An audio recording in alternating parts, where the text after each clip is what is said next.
After a 2-year battle with illness, my sister passed away. I'm exhausted from taking care of my wife. After saying that, he entrusted me with the responsibility of being the chief mourner.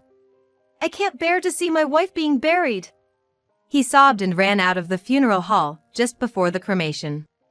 However, when I chased after my brother-in-law, I encountered an unbelievable situation. My name is Olivia. I grew up in a family of 3, with my mother and sister. My father passed away in an accident before I was born, and my mother raised my sister and I single-handedly. Even my mother passed away from an illness when I was 16 years old. My sister, who is 4 years older, started working after graduating high school, and became like a mother to me after our mother's death. Olivia, you're smart, so go to college. There's the money that Mom left us, so don't worry about tuition fees. Just focus on your studies. She said that and sent me to college without indulging herself. She was truly a kind sister, and I cannot thank her enough. As soon as I graduated from college and got a job, my sister decided to get married. After living together for so long, it was really sad to separate from my sister. But I was happy to see her looking so happy. My sister gave birth to a sweet daughter and the 3 of them built a warm family. Time passed, and now I'm 40 years old. My sister turned 44. Unlike my sister, I got too absorbed in work and I'm still single. That day, I was on my way back to the office after finishing my lunch break. While waiting for the traffic light at an intersection, my smartphone rang. I looked at the display and saw that it was from my brother-in-law. It was a call from my brother-in-law, which was rare. Hello? Brother-in-law? What's up? Oh, Olivia. Is this a good time? Yeah. I'm outside, so it's noisy. Can you hear me? Yeah, I can hear you. Listen, my wife passed away. What? My mind went blank and my feet stopped moving. The traffic light turned green. Even though it turned green, I stood frozen on the sidewalk, and passers-by glanced at me as they walked past. You're kidding, right? I finally replied to my brother-in-law. Yesterday, her condition suddenly worsened. It happened so quickly. My sister had been in poor health for about 2 years, going in and out of the hospital. I contacted my sister and visited her as much as I could. But recently, I couldn't go to see her because I was busy with work. I had heard from her emails that she had been receiving home care recently. She mentioned that a home care worker came twice a week. My health has stabilized, so don't worry. Seeing those words in my sister's email, I had convinced myself that she was doing well and recovering at home. But was that really the case? My sister was so kind, maybe she had sent me those words to not make me worry. I deeply regretted not being able to visit her due to my busy work schedule. Thanks to my sister, I was able to graduate from college. Because of that, I was able to join the company I had hoped for. But still, I couldn't help but think that I wasn't able to do anything for my sister when she was suffering the most. Those thoughts kept swirling in my head. Hello? Olivia, are you listening? I heard my brother-in-law's voice from my smartphone. Oh, right, I was on a call. Oh, I'm sorry, brother-in-law. I understand. You suddenly heard about your sister's death. I have a favor to ask you, Olivia. Yeah, I'll do whatever I can. That means a lot, I appreciate it. Actually, I am so exhausted. Olivia, could you be the chief mourner? Huh? I didn't know how to respond to my brother-in-law's unexpected request. I've been taking care of her for a long time, and I'm really worn out. Besides, it's too hard for me to handle the funeral. You're strong, Olivia. Please, I'm begging you. Well, if you think I'm suitable. That's great. She would be happy if you were the chief mourner. Our daughter is still 16 and a minor, so we can't ask her. I remember that my brother-in-law's parents have already passed away. And he's an only child.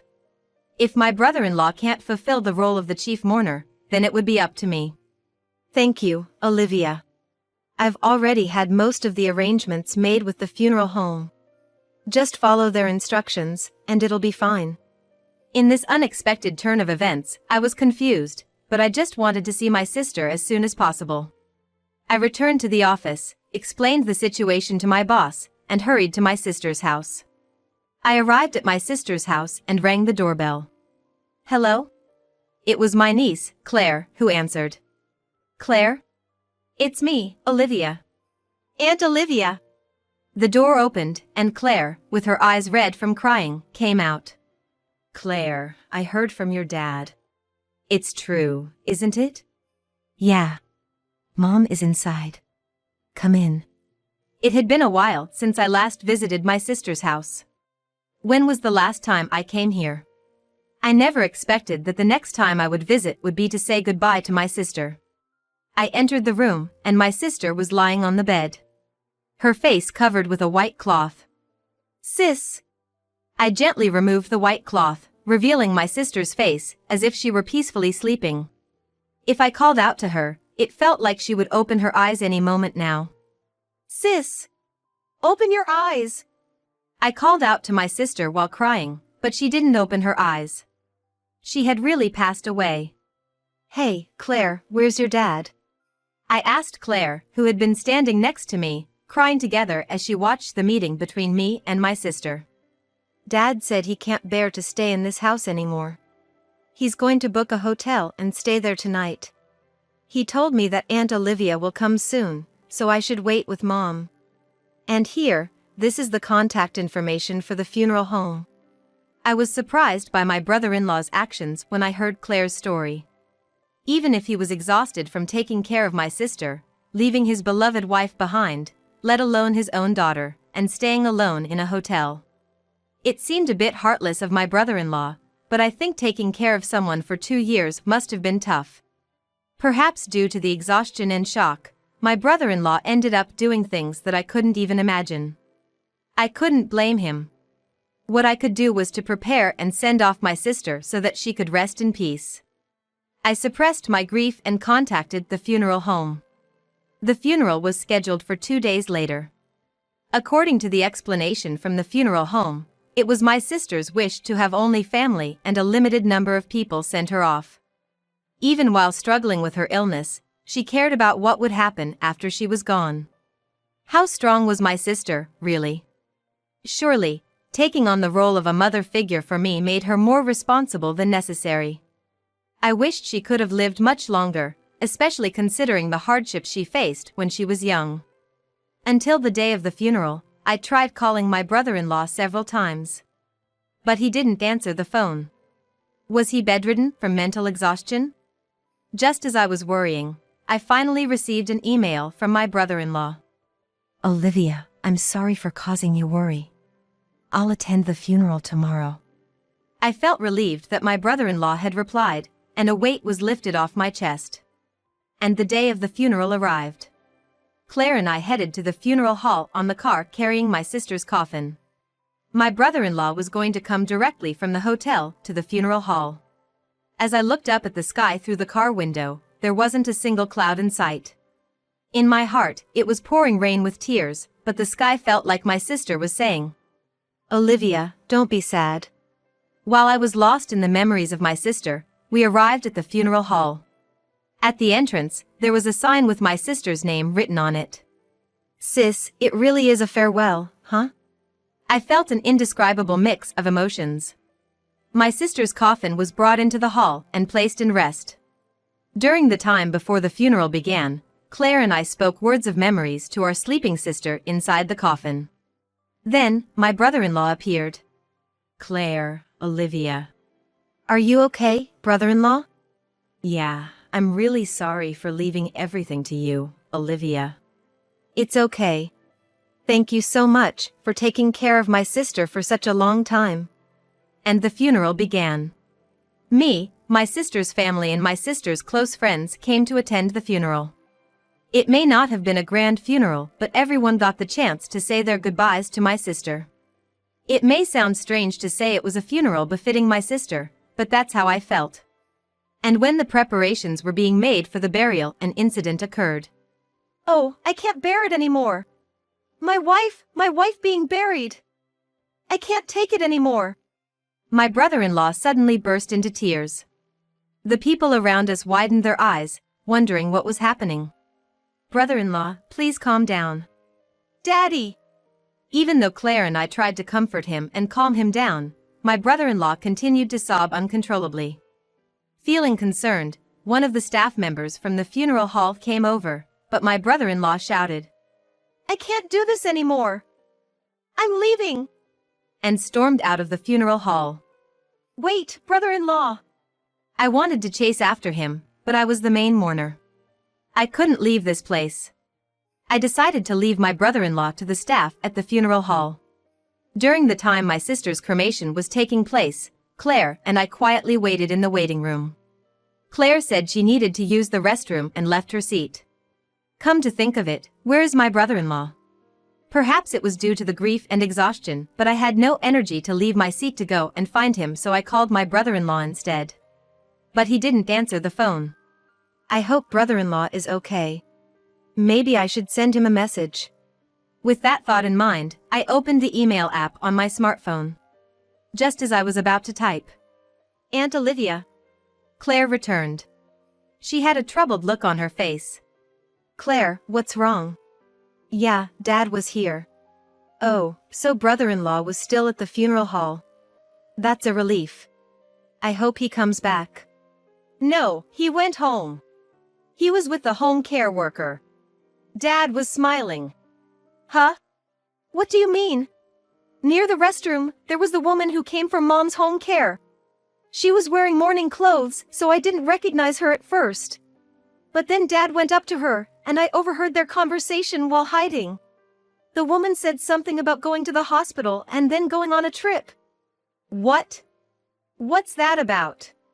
Brother-in-law, what do you mean by going on a trip? Could it be that he's having an affair with the home care worker?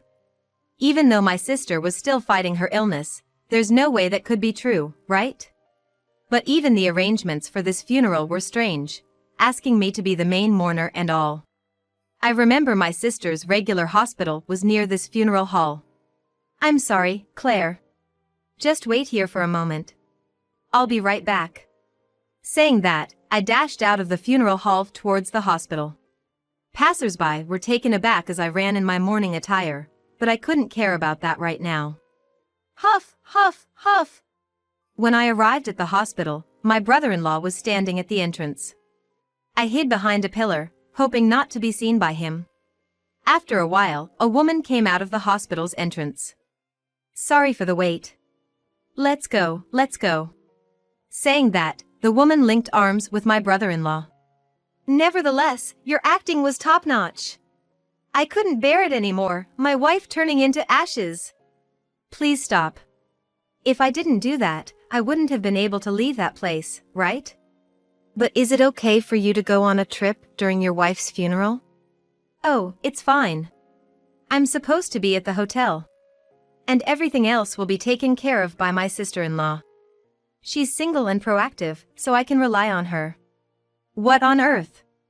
Even though my sister is gone, my brother-in-law is happily chatting with another woman. To show me something like this on the day I bid farewell to my precious sister. I will never ever forgive him. I managed to suppress my anger and captured the scene of my brother-in-law and the woman on my smartphone. And just as the two of them were about to get in the car, I called out. Brother-in-law. Huh? Oh. Olivia, what are you doing here? The woman next to him also had a forced smile on her face. Well, why don't you tell me? What are you doing here, brother-in-law? I couldn't bear to witness my wife's burial. I felt sick and came to the hospital. I see. That's why I thought you might have left the funeral hall and gone to the hospital, so I came here to check on you. I'm pretty proactive, you know. Well. Upon hearing my words, my brother-in-law's face froze in shock, unable to say anything. Well, the cremation will be over soon. Let's go back to the funeral hall. Oh, by the way, you should come with us. I said that and glared at the nurse. Oh, no, Even if I have to drag her, I'll take her with us. I'm serious. You should come too. Okay. She replied with a dragged expression. In the car on the way back to the funeral hall, it felt like we were in the midst of a funeral. When we arrived at the funeral hall, Claire was waiting anxiously. Claire, I'm sorry for leaving you alone. Aunt Olivia, they're about to call us soon. Oh, Dad. Yeah. Claire. My brother-in-law replied with watery eyes. And after the burial was over, my brother-in-law, Claire, myself, and the friends who cherished my sister said our goodbyes to her quietly. I had the nurse wait outside. I couldn't allow the mistress to be present while we said our goodbyes. I didn't want my brother-in-law to handle them either, but I couldn't cause a scene here. Stay calm, stay calm. I reassured myself and managed to get through the situation. The funeral is finally over. But the real challenge lies ahead. We headed to my sister's house in my brother-in-law's car. Claire is sitting in the front seat, and the nurse and I are in the back seat. The car is silent. Once we arrived at my sister's house, I decided to confront my brother-in-law and the nurse right away. But before that, I asked Claire, "What about you? Since it's going to be an adult conversation, do you want to wait in your room?" "No, I'll stay with you, Aunt Olivia. I want to hear it too." Claire saw her father leaving the funeral home with a smile on his face. It's too late to hide the truth from her now. My brother-in-law and the nurse sat in the living room, looking small and defeated. "Brother-in-law, please explain what's going on." "Well, you see. She started coming as a home nurse, and things just developed from there. Even though my sister was suffering from her illness. What on earth are you doing, brother-in-law?" I raised my voice, and my brother-in-law stiffened, unable to say anything. "You said you stayed at the hotel because you were tired, but it was really to meet this woman, wasn't it?" "Well, I was really exhausted."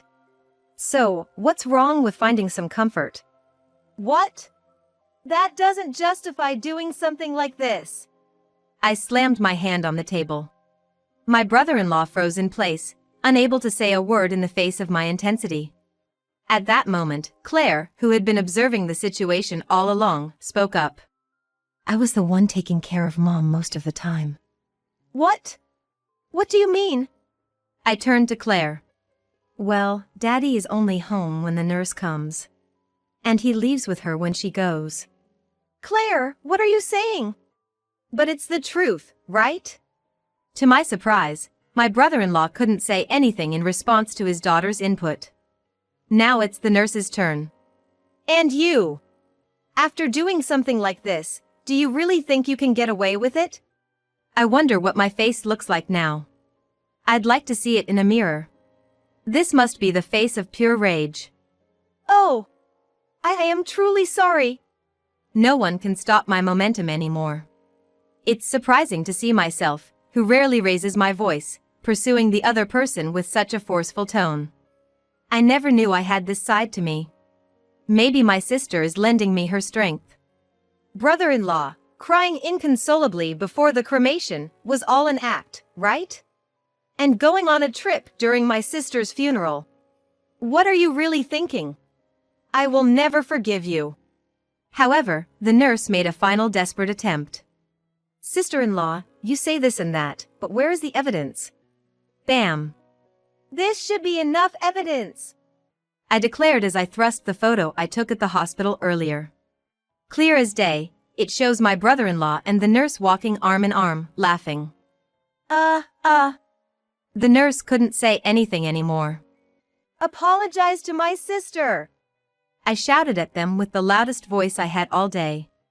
"Oh, okay, I get it," they said as my brother-in-law and the nurse quietly stood in front of my sister's picture and apologized. After that, I took the appropriate steps to report my brother-in-law's actions with the nurse to the hospital that she worked.